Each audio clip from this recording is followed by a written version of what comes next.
जय श्री कृष्णा, राधे राधे। तो फ्रेंड्स, कैसे हैं आप सब? आई होप बाल गोपाल की कृपा से सभी स्वस्थ और मस्त होंगे।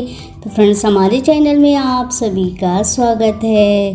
तो फ्रेंड्स, नवरात्रि चल रहे हैं और माता रानी की आराधना सभी अपने अपने तरीके से कर रहे हैं। माता रानी सभी पर अपनी कृपा बनाए रखें। जो जिस लगन से, जो जिस मन से अपनी जो कि माता के सामने अरदास रख रहा है, माता रानी की आराधना कर रहा है, माता रानी उन सभी की मनोकामनाएं पूर्ण करे।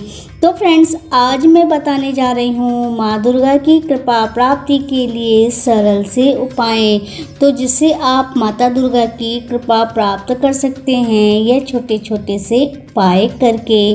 तो आशा करती हूँ कि आज की यह जानकारी आप सभी को अवश्य ही पसंद आएगी।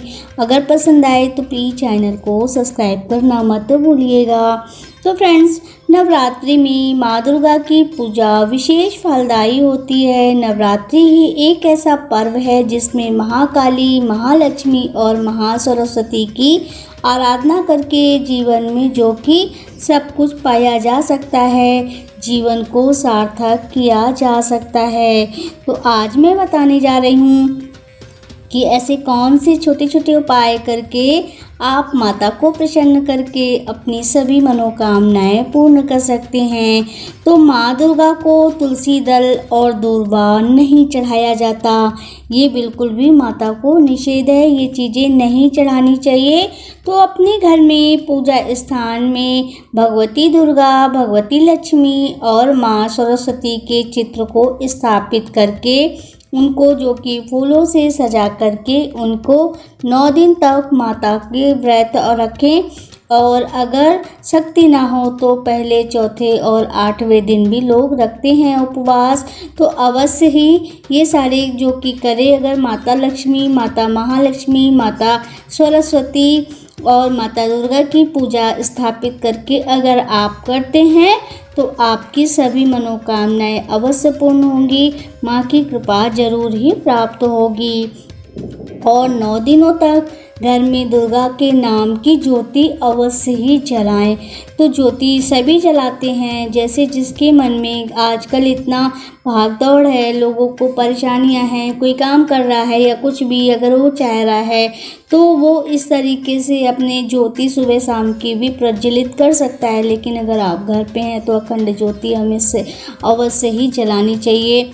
और 9 दिनों तक माँ दुर्गा की ज्योति होनी चाहिए। अधिक से अधिक माता के नाम का उच्चारण होना चाहिए मन में। आप कहीं भी रहें, ऑफिस में, घर में, रास्ते में, ये नाम का उच्चारण मन ही मन में हमेशा करते रहना चाहिए, क्योंकि मन हमेशा शुद्ध माना जाता है।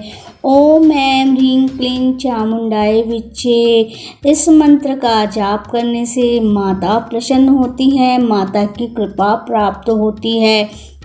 और इन दिनों माँ दुर्गा के सप्तशती का पाठ अवश्य ही करना चाहिए। माता दुर्गा जो कि सप्तशती में वास करती हैं, जो माता दुर्गा की सप्तशती का पाठ करके उनकी पूजा अर्चना करता है तो माँ की विशेष कृपा प्राप्त होती है। उसके जीवन में हर प्रकार की खुशियाँ होती हैं, उसे जीवन में कभी भी किसी कठिनाइयों का सामना नहीं करना पड़ता। कठिनाइयाँ आती हैं लेकिन वो मंतर भी हो जाती हैं। पूजा में हमेशा लाल रंग का आसन उपयोग करना चाहिए।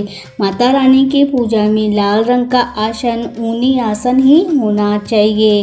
लाल रंग का आसन होने पर या कंबल आसानी से जो कि इतने लाल रंग की माता को मात्र इन जो कि आसन को बिछा करके लाल रंग का या दूसरा ऊनी कपड़ा या कोई भी लाल रंग का ही आसन माता देवी की पूजा में, माता दुर्गा की पूजा में होना चाहिए। और पूजा पूरी होने के पश्चात आसन को प्रणाम करके लपेट करके सुरक्षित जगह में रख देना चाहिए।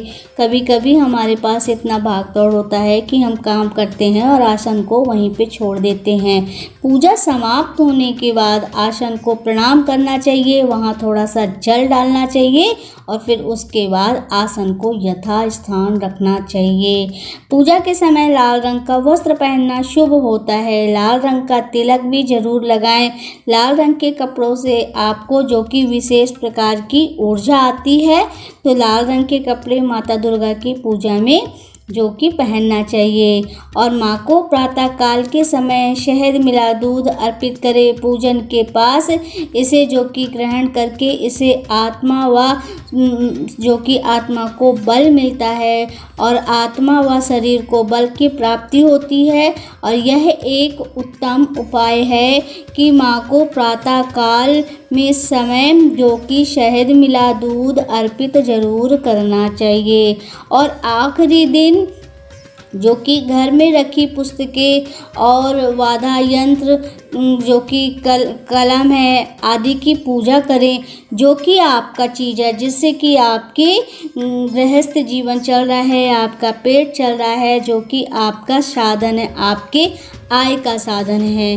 जो भी हो, कलम हो या आप जैसे कि बढ़ई का काम कर रहे हैं या लोहे का काम कर रहे हैं या जो भी आप कर रहे हैं, जो भी आपका रोजगार से संबंधित आपकी वस्तुएं हैं, उनकी आखिरी दिन आपको पूजन अवश्य करने चाहिए। अपने वाद्य यंत्रों की पूजा करना विशेष होता है, इससे भी माता की कृपा प्राप्त होती है। अष्टमी व नवमी के दिन कन्या पूजन का जो कि विशेष महत्व है, तो कन्या पूजन जरूर करानी चाहिए। कन्या पूजन से माता की पूजा जो कि संपूर्ण मानी जाती है, माता का व्रत संपूर्ण माना जाता है। तो जो कि आखिरी दिन जो कि कन्या पूजन कराना बहुत ही आवश्यक है। अगर नहीं सकती तो आप दूध जलेबी या कुछ भी आप अपनी यथाशक्ति कन्या भोजन कन्या जरूर जिमाएं। तो फ्रेंड्स, ये थी आज की वीडियो कि कैसे हम नवरात्रि में माता रानी को प्रसन्न कर सकते हैं। छोटे छोटे से उपाय ये हर कोई कर सकता है। तो आशा करती हूँ कि आप सभी को आज की यह वीडियो अवश्य ही पसंद आई होगी। अगर पसंद आई और जानकारी से संतुष्ट हैं तो प्लीज़ चैनल को सब्सक्राइब करना मत भूलिएगा।